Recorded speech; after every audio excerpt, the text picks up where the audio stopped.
Hello दोस्तों। तो कैसे आप सब? आई होप आप सब अच्छे होंगे and happy new year to you all. I know बहुत समय हो गया है कि मैंने कोई भी स्टोरी अपलोड नहीं की है, but there is a reason. I was so busy, but जैसे ही मुझे मौका मिला है मैं आप लोगों के लिए आज एक स्पेशल सेगमेंट लेकर आई हूँ। और इस एक सेगमेंट में ही मैं आपके लिए 3 कहानियाँ लेकर आई हूँ। आज के हमारे इस एपिसोड में मैं बात करने वाली हूँ one of the best and great world heritage Chittorgarh की लेके। जैसा कि आप सब जानती हैं, Chittorgarh is a world famous heritage, जहाँ पे एक फोर्ट जो कि एक पर्वत के ऊपर बना हुआ है and its radius is up to 12 kilometres, जहाँ पे आपको मंदिर मिलेंगे, जहाँ पे आपको बहुत सारे फोर्ट मिलेंगे, साथ ही साथ आपको पॉन्ड्स भी मिलेंगे and they all are interconnected. अगर मुझे मौका मिला तो मैं एक बार आपको उसका एक व्यू भी दे सकती हूँ and I can go live on that, but वो बात की बात है। Right now I am just wanted to share the story. So ये स्टोरी 70 से 80 साल पुरानी है और ये स्टोरी मुझे मेरे बड़े पापा ने सुनाई थी एंड ये उन्हें उनके पापा ने सुनाई थी जब वो छोटे थे। तो ये स्टोरी ये थी कि जहाँ तक मुझे पता है कि जब राजा महाराजा चित्तौड़गढ़ पर राज करते थे तो वो लोग यहाँ पर दिवाली की रात को एक जौहरी बाज़ार फेयर की तरह लगाया करते थे एंड हर साल दिवाली के समय बहुत ही लोगों का आना जाना और उसका एक फेमस होना हो चुका था। देन वो रीत आज तक चली आ रही है। सो अगर आप लोगों को भी कभी मौका मिले दिवाली के समय चित्तौड़गढ़ आने का, सो आप उस फेस्टिवल का लुत्फ़ उठा सकते हैं। और साथ ही साथ ये मान्यता है कि अगर आप दिवाली के समय लक्ष्मी जी की आराधना करें या फिर उनके दर्शन करें तो आपके घर में धनवर्षा अवश्य होगी। सो ये 2 चीज़ें जो कि बहुत ही ज़्यादा मान्यता में मानी जाती थी। तो एक आदमी था जो कि बाहर से आया था एंड हमारे चित्तौड़गढ़ के उसी मेले को देखने के लिए और माता जी के दर्शन करने के लिए, क्योंकि मेला अब इतना पॉपुलर नहीं था क्योंकि वो राजा महाराजा का समय अब जा चुका है। तो उसका मेन यही था कि वो लक्ष्मी जी के दर्शन करेगा तो जो भी उसकी प्रॉब्लम फाइनेंशियली हो रही है वो अब सॉर्ट आउट हो जाएगी। सो वो किले जाता है। एंड वन मोर थिंग आप लोगों को मैं बताना चाहती हूँ, अगर आप लोगों को नहीं पता है तो चित्तौड़गढ़ फोर्ट को चढ़ने के लिए आपको 7 गेट्स को क्रॉस करना पड़ता है और वो लास्ट जो गेट आता है उससे लेफ़्ट साइड जब हम लेते हैं तो एक आपको शॉप की तरह सेगमेंट दिखेगा जो कि उस समय का जौहरी बाज़ार माना जाता है। तो ठीक है, वो आदमी ऐसे करते करते पैदल पैदल आया बिकॉज़ उस समय ना तो इतने अच्छे से आपको ऑटो मिल जाता था, ना आपके पास कोई ओला होती थी। इजीली आपको कोई भी गाड़ी घोड़ा उस समय नहीं मिल पाता था, तो पैदल पैदल ही आपको हर जगह जाना पड़ता था। तो आदमी बहुत दूर से आया था, सो वो थक भी रहा था और रात का समय भी बहुत हो चुका था, तकरीबन 11 साढ़े 11 हो रही थी। तो ऐसे करते करते वो ऊपर चढ़ा और 100% उसको थोड़ा सा लेट हो गया था चढ़ते हुए। तो वो माता जी के दर्शन करने के लिए पीछे की साइड गया एंड उसने जैसे ही लक्ष्मी जी के दर्शन किए अब वो उतरने के लिए वापस से वहाँ से रवाना हुआ। बट अब वो इतना थक चुका था कि उसके पास अब ये ही चाह रहा था कि उसको कोई एक आश्रय मिल जाए और वो वहाँ पे थोड़ा सा आराम कर ले। बट जैसे ही वो वहाँ से निकला तो उसको बहुत ही ज़ोर ज़ोर से आवाज़ें आने लगी, जैसे कि कुछ फेस्टिवल बन रहा है या फिर कहीं कोई प्रोग्राम हो रहा है ऐसा कुछ। तो वो उस आवाज़ की तरफ बढ़ता चला गया। वो जैसे ही एक जगह पे जाके रुकता है तो क्या देखता है कि बहुत ही अच्छा सा एक बाज़ार लगा हुआ है जहाँ पे लोग बाग ख़रीदारी कर रहे हैं। कहीं पे ज़ेवर बिक रहे हैं, कहीं पे कपड़े बिक रहे हैं, कहीं पे दाल बाटी चूरमा लगा हुआ है। तो वो थोड़ा सा आश्चर्य में हो जाता है कि जब मैं आया था तब इस तरीके का माहौल मुझे दिखा नहीं था। और अब जब मैं जाने की कोशिश कर रहा हूँ या फिर जा रहा हूँ, तो यहाँ पे बहुत ही अच्छा, ये एक फेस्टिवल है तो इसको मैं कैसे छोड़ दूँ। तो वो उन लोगों के साथ ही हो लिया। अब उसने जेवर दुकानें देखी तो सारे जेवर ऐसा लग रहा था रियल डायमंड्स के हों, यानी कि वो जितने भी जेवर थे उनकी प्योरिटी उन्हें देखते ही बन रही थी, एकदम रियल लग रहे थे। और जब वो आगे कपड़ों की दुकान पे गया तो उन वो पहनावा भी उस समय का था जब राजा महाराजा यहाँ पे रहा करते थे। तो उससे लगा शायद कि ये अभी के लिए एक सेगमेंट के तौर पे निकाला गया है कि उस समय का सामान बेचा जाए। तो उसको यही लगता है ये थीम फेस्टिवल है या थीम फेयर हो रहा है।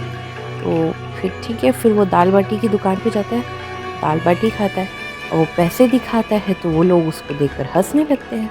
उसे कुछ समझ में नहीं आता है कि आखिर ये हंस क्यों रहे हैं। बट मेन बात क्या होती है कि जैसे ही वो दाल बाटी खाता है वो लोग यही कहते हैं कि कोई नहीं भाया, तू रेवा दे, थारों पेरिया कोई नहीं लेवांगा आपा, माँ लोग तो थारी सेवा करांगा, तू माँ लोग आरो ग्राहक नहीं मेहमान। सो वो भी सुनता है तो उसके लिए ये लैंग्वेज थोड़ी सी नई हो जाती है। इसका मतलब ये है कि भाई हम तुझसे पैसे नहीं लेंगे, तुम हमारे ग्राहक नहीं, तुम हमारे मेहमान हो, तो पैसे रहने दो और तुम आराम से रहो। तो वो ये सुन के कहता है कि यार कितने अच्छे लोग हैं, पैसे भी नहीं लिए और इतना अच्छा खाना भी खिलाया। तो वो उनको धन्यवाद करके आगे जाता है। और वो तभी देखता है कि एक जौहरी अपने सामान को समेट के बस जाने ही वाला होता है और वो उसी दुकान के अंदर अपना बिस्तर लगा रहा होता है। तो इधर से वो जो आदमी होता है वो कहता है कि भाई क्या मैं तुम्हारे साथ ही रुक सकता हूँ, क्या मुझे सोने की जगह मिल जाएगी, क्योंकि मैं यहाँ पे नया आया हूँ और मुझे पता नहीं कहाँ पे जाना है और यहाँ पे आप लोग ये दिख गए हैं इतनी रात को, तो अब मैं आप लोगों से ही मदद मांग सकता हूँ। तो वो भी कहता है क्यों नहीं भाया, अटीने आई जा, हमारे पास तो बिस्तर पड़ियो था कोई, तो अटीने हुई जा। इसका मतलब ये है कि भाई कोई बात नहीं, मेरे पास एक्स्ट्रा बिस्तर है, तू आ जा, तू यहीं पे सो जा। तो वो भी ठीक है, वो जाता है और अच्छी सी मखमल की रजाई ओढ़ के सो जाता है। थोड़ी सी ठंड भी हो रही होती है उस समय, तो उसको बहुत अच्छी नींद आती है। वो जब सुबह उठता है उसके होश उड़ जाते हैं, क्योंकि जहाँ तक उसे पता था वो एक स्टॉल या फिर एक दुकान के अंदर सो रहा था और उसके ऊपर एक मखमल की रजाई थी। बट जब वो सुबह उठ के देखता है वहाँ पे कोई दुकान नहीं है, छत टूटी फूटी है एंड उसके ऊपर रजाई नहीं, उसके ऊपर पत्ते बिछे थे। वो आदमी उस दिन के बाद बौखला गया और लोगों को नहीं पता उसके साथ बाद में क्या हुआ, बट एक तरीके से उसकी मानसिक स्थिति गड़बड़ा गई थी, क्योंकि जो उसने रात को देखा था वैसा वहाँ पे आज तक नहीं हुआ था। लोगों ने कहा कि तुम जिस मेले की बात या तुम जिस बाजार की बात कर रहे थे वो भूत मेला था, और ऐसा तभी होता है जब रात को भूत लोग जागते हैं। सो ये तो थी फर्स्ट स्टोरी। अब आते हैं हम हमारी सेकंड स्टोरी पे। एक बार की बात है जब महाभारत का काल था एंड हम सभी को पता है कि 13 वर्ष के लिए भीम और पांडव और उनकी वाइफ द्रौपदी, उन्हें वनवास के लिए प्रस्थान करना था। तो वो हर जगह जाके अपने आप को एक तरीके से आश्रय ले रहे थे हर जगह, और अपने वो 13 साल किसी तरीके से बिता रहे थे। और इसी सेगमेंट में उनका चित्तौड़गढ़ आना हुआ और वो फोर्ट के ऊपर गए और तभी द्रौपदी को बहुत तेज़ प्यास लगी। तब वहाँ पे कुछ भी ऐसा स्रोत उन्हें दिख नहीं रहा था जिससे द्रौपदी अपनी प्यास बुझा सके। तभी भीम अपनी बल का प्रयोग करते हुए एक दीवार के ऊपर अपना हाथ या फिर अपना बल प्रयोग करता है और तभी वहाँ से पानी का स्रोत आना शुरू हो जाता है। तो तब से वो एक हम कहते हैं भीमलत कुंड, और वहीं पे हमारा एक गोमुख कुंड भी है जस्ट अटैच। तो उस गोमुख कुंड की मान्यता ये है कि जब भी नया पानी वहाँ पे भराता था तो वहाँ पे किसी ना किसी की उस पहले पानी में मौत होती थी। इसका मतलब ये कि जब भी बारिश का नया पानी उस गोमुख में मिलता था तो वहाँ पे किसी की मौत निश्चित होती थी। वो एक ऐसा स्पॉट था जहाँ पे यूथ यानी कि हमारे यंगस्टर जाते थे, स्विमिंग करते थे, डाइव मारते थे, अच्छे तरीके से स्नान करते थे। एक तरीके से वो एक स्पॉट था स्नान करने का, या फिर हम स्विमिंग कह सकते हैं। बट वहाँ पे धीरे धीरे मौतें बहुत ज़्यादा बढ़ने लगी, और मौतें यूँ नहीं कि किसी को तैरना नहीं आता था इसलिए डूब के मर गया या फिर कोई गलती से गिर गया। अच्छे खासे तैराक भी उस पानी में अपने आप को संभालना पाते थे और डूब के उनकी मौत हो जाती थी। फिर एक बार ऐसा हुआ कि उसकी डेप्थ जानने के लिए, उसकी सफाई करवाने के लिए गवर्नमेंट ने वहाँ का पानी एक बार खाली करवाया। एंड जब उसकी डेप्थ देखी ज़्यादा डीप नहीं था। इट मीन्स अगर कोई उसमें कूदे भी तो भी उसके अंदर इतना तो उसके अंदर गैप होता था कि ही कैन स्टिल सर्वाइव और शी कैन। बट वहाँ पे ऐसा कुछ नहीं हुआ, और इसी तरीके से बढ़ती हुई मौतों को देखते हुए वहाँ पे नहाना, डाइव मारना और स्नान करना बंद कर दिया गया। एक बार की बात है कि कुछ यंगस्टर्स जो कि दिल्ली से आए थे, जहाँ तक मुझे पता है, मैंने स्टोरी में सुना है, तो वो यंगस्टर्स वहाँ पर कैप्चर कर रहे थे हर एक इंसिडेंट को। एंड उनका मेन यही था कि चित्तौड़गढ़ आए हैं तो हम एक अच्छा सा डॉक्यूमेंट्री बना के ले जाएंगे, ताकि अपने फ्रेंड्स को अपनी एक तरीके से जो सेगमेंट उन्हें उनके वर्क के लिए दिया गया था उनकी यूनिवर्सिटी के थ्रू, सो वो उसके ऊपर वर्क कर सके। वो सारा चीज़ें कंप्लीट अच्छी तरीके से डॉक्यूमेंट्री बना के ले जा रहे थे। बट सडनली ये काम करते करते उन्हें शाम के 7 बज गए। अब 7 बजे जैसे ही उन्हें पता चला कि शाम हो गई है, तो उन्होंने कहा कि यार अब अपन किसी होटल में चलते और वहीं रुकते हैं तो ज़्यादा बेटर रहेगा। तो उनका एक फ्रेंड होता है कि अपन वैसे भी कैंपिंग का सामान लाए हैं, एंड ऑफकोर्सली पीछे का जो हमारा एरिया है चित्तौड़गढ़ का, वो बहुत ही ज़्यादा यूनिक है।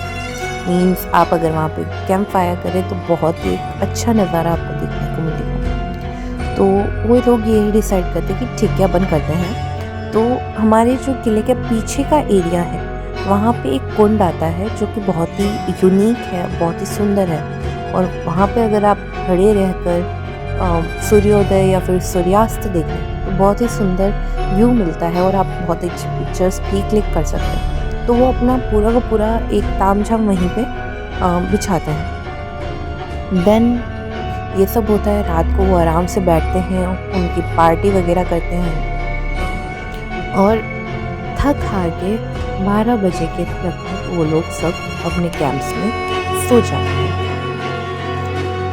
बट सडनली उनमें से उनका जो एक दोस्त था जिसका नाम था रवि, उसको एक आवाज़ आती है जैसे कि कोई महिला या फिर कोई औरत पास से चल के जा रही थी, क्योंकि जहाँ तक उसे सुनाई दे रहा था वो पायल या फिर घुंघरू की आवाज़ थी।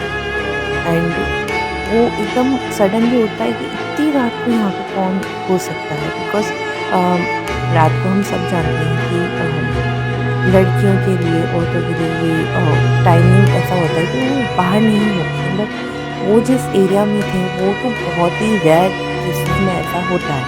बट उनके दिमाग में आया कि यार अपन वैसे भी किले पे रहते हैं और किले पे बहुत सारे घर भी हैं, तो हो सकता है कि कोई महिला अपने घर से या फिर अपने घर को जा रही है। तो वो उठ के देखता है, वो बाहर सर्च करता है बट उसे बाहर कोई दिखता नहीं है। एंड उसे लगता है शायद तो हो सकता है कि रात को वो जो बहुत सारे एक इंसेक्ट्स होते हैं उनकी आवाज़ भी कभी कभी सिमिलर होती है एंड रात के अंधेरे में हमें हेलुसिनेशन या फिर भ्रम हो सकता है। तो वो यही सोच के वापस से सो जाता है। एंड इधर से जो उसका दोस्त था अंकित, उसे रात को किसी रोने की आवाज़ आ रही थी, जैसे बहुत तड़प में कोई है, जैसे बहुत दर्द हो रहा है, कोई ऐसी लेडीज़ रो रही हैं कि वो है, मतलब दर्द ऐसा है कि समझ में ही नहीं आ रहा है कि वो इतना ज़ोर से रो रही हैं। अब वो ये कहता है कि ये दर्द में क्यों, कौन है? वो बाहर निकल के देखता है, उसे कोई नहीं दिख रहा, बट वो आवाज़ ऐसा लग रहा था जैसे जस्ट उसके पास कोई खड़ा है। उसको बिल्कुल समझ में नहीं आ रहा था एंड सडनली उसे ऐसा लगता है जैसे उसके कंधे पे किसी ने हाथ ऐसे टैप किया। वो पीछे मुड़ के देखता है, उसे कोई नहीं दिखता है एंड वापस से उससे वो डर जाता है। वो जैसे ही पीछे मुड़ता है,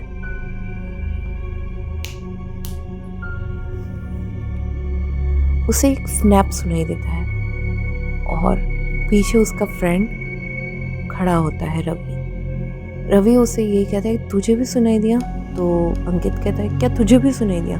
तो मुझे तो ऐसा लगा जैसे कि कोई औरत अपने कैंप के यहाँ से गई है, तो मुझे ऐसा लगा पायल या फिर कुछ ऐसी आवाज़ आई। तो बोले नहीं भाई, मुझे ऐसी नहीं, मुझे ऐसा लगा कि कोई औरत रो रही है और बहुत दर्द में तड़प रही है। तो बोले यार भाई क्या हुआ, ऐसा क्यों हो रहा है अपने साथ? तो उन्हें कुछ भी समझ में नहीं आता है।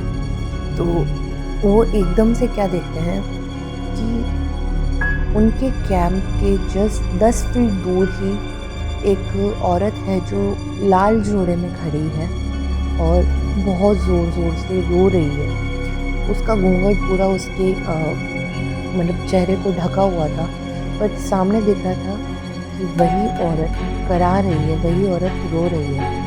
एंड सडनली वो क्या देखते हैं कि वो औरत आग के अंदर पूरी तरीके से लिपट चुकी है, वो आग में जल रही है और वो तड़प रही है। वो लोग इस मंजर को देखकर इस हद तक डर चुके थे कि उन्हें कुछ समझ में नहीं आया। उन्होंने अपने दोस्तों को उठाया और उन्होंने कहा जल्दी चलो, और वो औरत यहीं पे जल रही थी, उन्हें दिख रहा था, बट उनके जो दोस्त थे उनको किसी को कुछ नहीं दिख रहा था, सिर्फ अंकित और रवि जिनको ये चीज़ दिख रही थी। वो उठे, उन्होंने अपनी कार ली और वो सडनली उस जगह से निकल गए। उन्होंने अपना कैंप भी नहीं लिया, उन्होंने अपना सामान कुछ नहीं लिया, सिर्फ वो कार में बैठे और उस जगह से निकल लिए। बट आप बिलीव नहीं करेंगे, वो जिस रास्ते से जा रहे थे उन्हें वहाँ पे बहुत सारी औरतें इसी तरीके से दिखी हैं, लाल जोड़े में और आग में लिपटी हुई। आपको सोच सकते हैं उनकी जगह होते हुए। और ये ज़्यादा पुरानी बात नहीं है, ये आप समझ सकते हैं कि ये शायद 2000 या 2005 के बीच की बात रही होगी।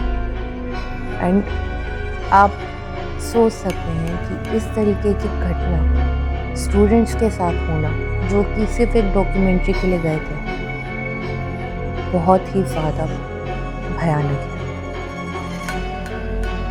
अब आते हैं हमारी तीसरी कहानी पर। तो मैंने जैसे आपको बताया कि गोमुख, तो गोमुख की ये कहानी है कि गोमुख के पास ही एक ऐसा पाथ एरिया कह सकते हैं, या फिर एक ऐसा एरिया जहाँ पे जौहर कुंड हुआ करता था, कि जब भी औरतें जौहर करती थी वो उस एरिया को ही ऑक्यूपाई करती थी और वो गोमुख से दूर भी नहीं थी। तो जब भी औरतें वहाँ पे जौहर करती थी तो हम जानते हैं कि आग में अपने आप को सौंपना ही कितना दर्दनाक होता है। तो उस दर्द से बचने के लिए बहुत सारी जो वीरांगनाएँ थीं वो अपने आप के शरीर को इस तरीके से देखकर गोमुख के अंदर कूद जाती थी। तो कुछ ऐसी भी मान्यता है या कुछ ऐसी भी सोच है कि रात के समय कभी-कभी गोमुख के साइड से भी रोने की, दर्द में चिल्लाने की आवाज़ें आती हैं। और एक और इंसिडेंट जो कि मेरे बड़े पापा के साथ ही हुआ था। वो जब छोटे थे, मीन्स आप समझ लीजिए 7-8 साल के, तो वो अपनी फैमिली के साथ, यानी मेरी फैमिली जो थी उनके साथ किले पे दर्शन के लिए गए थे कालका माता के। एंड आते वक्त उन सब की जिद थी कि विजय स्तंभ घूमना है, विजय स्तंभ चढ़ना है। तो ठीक है, मेरे दादाजी और जो मेरे दादाजी के बड़े भाई थे, वो लोग गए, उन बच्चों को विजय स्तंभ में ले गए और घुमा के ले आए। पर कुछ दिनों तक मेरे जो बड़े पापा थे उनकी लाइक हरकतें कुछ अजीब सी हो गई थी। वो सडनली इंग्लिश में बात करने लगे थे। एंड मैं आपको ये चीज़ बताना चाहती हूँ कि उन्हें हिंदी का ए भी नहीं आता। इतनी फ्लुएंट इंग्लिश बोल रहे थे कि किसी को कुछ समझ में नहीं आता। बट जो मेरे दादाजी थे उन्हें कुछ ऐसा डाउट हुआ कि कुछ गड़बड़ है, मुझे इसमें 1-on-1 बात करनी पड़ेगी। तो ये सब जने जो मेरे मतलब पापा थे और मेरे जो दूसरे अंकल्स थे, वो मेरे बड़े पापा को देखकर ऐसे देख रहे थे कि ये इंग्लिश, ये इसको तो ये भी नहीं आती, इंग्लिश की अच्छी कैसे बोल रही है, एक दिन में क्या हो गया। बस वो बच्चे थे, वो उस वे में नहीं थे। बट वहीं ये चीज़ सोचते हुए जब दादाजी ने उनसे बात करी तो उन्हें पता चला कि वो जो है, जो इंग्लिश में बात कर रहा है, हिज नेम वॉज रॉबर्ट, और वो एक टूरिस्ट थे। एंड विजय स्तंभ पे वो जब गए थे, उन्होंने बहुत अच्छी पिक्चर्स वगैरह लेने के लिए वो ऊपर चढ़े। तो आप लोगों को जहाँ तक पता होगा सिर्फ 8th फ्लोर ही है विजय स्तंभ का, बट नहीं, एक 9th फ्लोर भी होता था। बट उसकी सीढ़ियाँ तोड़ दी गई थी बिकॉज़ वहाँ पे बहुत सारी डेथ होने लगी थी, क्योंकि वहाँ का जो हवा का दबाव है बहुत ज़्यादा है। सो कोई भी आसानी से उस एरिया से मीन्स गिर सकता है, तो वो सीढ़ियाँ तोड़ दी थी। बट उस समय जब रॉबर्ट यहाँ पे आए थे, तो वहाँ पे ऐसा कुछ नहीं था और वो चढ़ के अच्छी सी पिक्चर्स ले रहे थे। बट सडनली उनका बैलेंस बिगड़ा और वो वहीं गिरकर ऑन द स्पॉट उनकी डेथ हो गई। एंड उसके बाद उनकी आत्मा वहीं अब हम कह सकते हैं भटक रही थी। एंड आप लोगों को जैसे मैंने बताया मेरे बड़े पापा, तो उनके अंदर रॉबर्ट की आत्मा इस वे में आई कि हमें कितने बार हमारे बड़े बुज़ुर्ग कहते हैं कि कहीं पे भी आपको वॉशरूम यूज़ नहीं करना चाहिए, या फिर कहीं पे भी आपको मीन्स आपका नेचर्स कॉल नहीं करना चाहिए। सो मेरे बड़े पापा छोटे थे, उन्हें ये चीज़ समझ में नहीं आई और उन्होंने वहीं पे अपने नेचर कॉल को एक्सेप्ट कर लिया और चले गए। एंड उसके बाद वो रॉबर्ट उनके साथ जुड़ गया। बट फिर बाद में मेरे दादाजी ने उस रॉबर्ट से पूछा that what you want, and उसने फिर बोला that my last wish is I really wanted to have a cigarette. And आप समझिए एक 7 साल का बच्चा सिगरेट मांग रहा है। सो मेरे दादाजी ने तो भी कुछ नहीं कहा। एंड उस समय सिगरेट मंगाना मीन्स 70-80 ईयर्स की पहले की बात है, means 70 years I can say 60-70 years पहले की बात है। मेरे बड़े पापा ने मीन्स जो 7 ईयर्स के थे, उन्होंने मेरे दादाजी के सामने, मीन्स वो उनके बड़े पापा थे बट तो भी मेरे दादाजी के सामने वो पूरी सिगरेट ख़त्म की है। एंड आफ्टर दैट स्नैप हुआ मीन्स, और सडनली मेरे बड़े पापा नॉर्मल हो गए। एंड वापस से वो वही मेवाड़ी लैंग्वेज में कि दादा कहीं भी हो, अचानक क्यों देख रहा हूँ मैंने, मीन्स कि दादा क्या हुआ, आप ऐसे क्यों देख रहे हो मुझे। तो वो कहते हैं कि ठीक है सब नॉर्मल हो गया। अब मेरे बड़े पापा को समझ में नहीं आया नॉर्मल क्या हुआ है, और इधर सब जने समझ गए कि ठीक है जो बला आई थी वो टल गई। एंड ओके गाइस, सो ये 3 कहानियाँ थीं जो कि चित्तौड़गढ़ फोर्ट से जुड़ी हुई हैं। एंड आज भी वहाँ पर कुछ एरियाज़ ऐसे हैं जहाँ पे रात को जाने से मना किया गया है। एंड आप लोगों को मैं बताना चाहूँगी कि 8 o'clock के बाद वहाँ पे जितना भी एरिया है उसे बंद कर दिया जाता है, उसे लॉक कर दिया जाता है। एंड और कुछ प्रीमिसेस ऐसे हैं वहाँ पे जहाँ पे जाने के लिए भी मना है रात के समय। तो ये बिकॉज ऑफ कह सकते हैं हम सेफ्टी मेजर्स को देखते हुए और साथ ही साथ दूसरी चीज़ों को देखते हुए ये जो कड़े कदम हैं वो गवर्नमेंट ने लगाए हैं। तो जैसे कि आपको मैंने पहले भी बहुत सारे फोर्ट्स की कहानी सुनाई है, तो इन सब के पीछे का एक ही मेन है कि वहाँ पे कुछ ऐसी चीज़ें हुई हैं जिस वजह से उन्हें ये डिसीजंस लेने पड़े हैं। एंड वही चीज़ आगे जाके कहीं किसी को प्रॉब्लम ना दे, इसीलिए ये चीज़ें हमें करनी पड़ती हैं। And one more thing I wanted to add कि चित्तौड़गढ़ फोर्ट में ऐसा मेन होने का कारण यही है कि यहाँ पर बहुत सारे वॉर हुए हैं, यहाँ पे लड़ाइयाँ हुई हैं, यहाँ पे जौहर हुए हैं। जो इंडिया के टॉप 3 जौहर्स जो हैं वो चित्तौड़गढ़ में हुए हैं। तो हम जानते हैं कि जब एक ऐसी चीज़ एक जगह के साथ जुड़ जाए तो 100% वहाँ पे कुछ ना कुछ नेगेटिविटी जुड़ जाती है।